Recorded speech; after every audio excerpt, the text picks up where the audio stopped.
Party ఏదైనా సరే ఆ బ్రదర్స్కు కేసులు కామనా? పార్టీలు మారిన పద్ధతులు మారడం లేదా? ఒకరి దూకుడు మరొకరిని ఇరకాటంలోకి నెడుతోందా? కేసుల మీద కేసులతో అప్రదిష్ట మూటగట్టుకుంటున్నారా? నాడు వైసీపీలో ఉన్నా నేడు టీడీపీలో చేరిన వివాదాస్పద వైఖరి మాత్రం మారలేదంటున్న ఆ బ్రదర్స్ ఎవరు? Let's watch. వైసీపీ మాజీ మంత్రి, టీడీపీ సిట్టింగ్ ఎమ్మెల్యే గుమ్మనూరు జయరాం. ఆయన కుటుంబ సభ్యుల వ్యవహారం ఎప్పుడూ హాట్ టాపిక్ గానే ఉంటోంది. పార్టీలు మారినా వాళ్ళ వివాదాస్పద తీరు మాత్రం మారదా అన్న చర్చలు నడుస్తున్నాయి రాజకీయ వర్గాల్లో. నిత్యం వివాదం లేకుంటే వీళ్ళకు నిద్ర పట్టదా అని కూడా మాట్లాడుకుంటున్నారట. వైసీపీ హయాంలో రాష్ట్ర మంత్రిగా పనిచేశారు జయరాం. అప్పట్లో ఆయన మీద తీవ్రమైన అవినీతి ఆరోపణలు వచ్చాయి.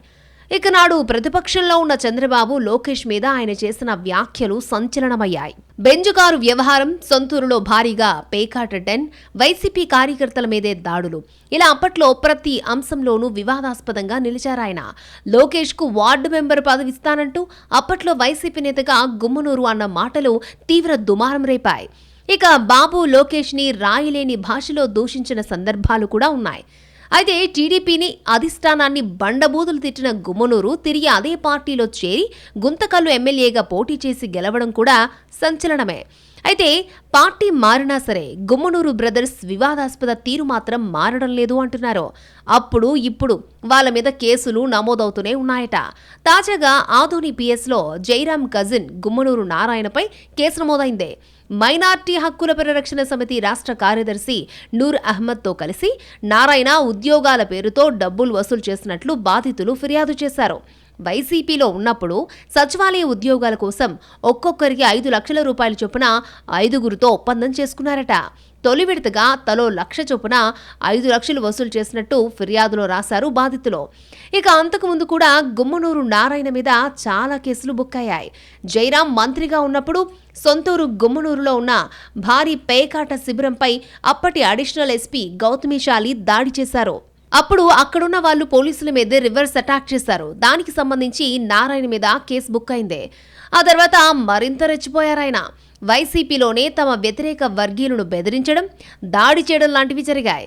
ఇక గుమ్మనూరు జయరాం తన సోదరులతో కలిసి టీడీపీలో చేరి గుంతకల్లు ఎమ్మెల్యేగా గెలిచాక గుత్తి ఇన్ఛార్జిగా ఉన్న నారాయణ అక్కడ సెటిల్మెంట్లు, బెదిరింపులతో వివాదాస్పదమయ్యారు. కారణం ఏదైనా కానీ నారాయణను గుత్తి ఇన్ఛార్జి పదవి నుంచి తప్పించారు జయరాం. ఆలూరు నియోజకవర్గంలో 2 నెలల క్రితం ఎంఆర్పీఎస్ రాయలసీమ కన్వీనర్, కాంగ్రెస్ ఇన్ఛార్జ్ లక్ష్మీనారాయణ హత్య కేసులో కూడా జయరాం కజిన్ గుమ్మనూరు నారాయణపై కేసు నమోదైంది. ఆ హత్య ఫ్యాక్షన్ తరహాలో జరగడం తీవ్ర కలకలం రేపింది. ఆలూరు, గుంతకల్లు నియోజకవర్గాల మధ్య టిప్పర్తో లక్ష్మీనారాయణ వాహనాన్ని ఢీకొట్టి తర్వాత వేట కొడవలతో నరికి చంపేశారు. ఆ హత్య కేసులో రిమాండ్ ఖైదీగా జైలుకు వెళ్లొచ్చిన కొద్ది రోజులకే గుమ్మనూరు నారాయణపై ఉద్యోగాల పేరుతో వసూళ్ల కేసు నమోదవడం చర్చనీయాంశమైంది. నారాయణను గుత్తి టీడీపీ ఇన్ఛార్జ్ బాధితుల నుంచి తప్పించాక జనసేనలో చేరాలి అనుకున్నట్టు ప్రచారం జరిగింది. ఆలూరు జనసేన ఇన్ఛార్జిగా ఉంటే ఈసారి ఎన్నికల్లో ఆ పార్టీ తరపున ఎమ్మెల్యే అభ్యర్థి కావచ్చని అనుకుంటున్నట్టు చెప్పుకుంటున్నారు. కానీ ఆ ప్రయత్నాలకు బ్రేక్ పడిందట. గుమ్మనూరు నారాయణ జయరాంకు వరుసకు సోదరుడు. జయరాం మంత్రిగా ఉన్నప్పుడు సర్వం తానై వ్యవహరించారాయన. దీంతో జయరాం ప్రమేయం ఉన్నా లేకున్నా నారాయణ చేసే పనుల ప్రభావం మొత్తం మాజీ మంత్రి మీద పడుతోంది అంటున్నారు పరిశీలకులు. ఆయన జోక్యం చేసుకుని సోదరుణ్ణి కంట్రోల్ చేయకుంటే మొత్తానికే డ్యామేజ్ అవుతుందన్న మాటలు వినిపిస్తున్నాయి రాజకీయ వర్గాల్లో.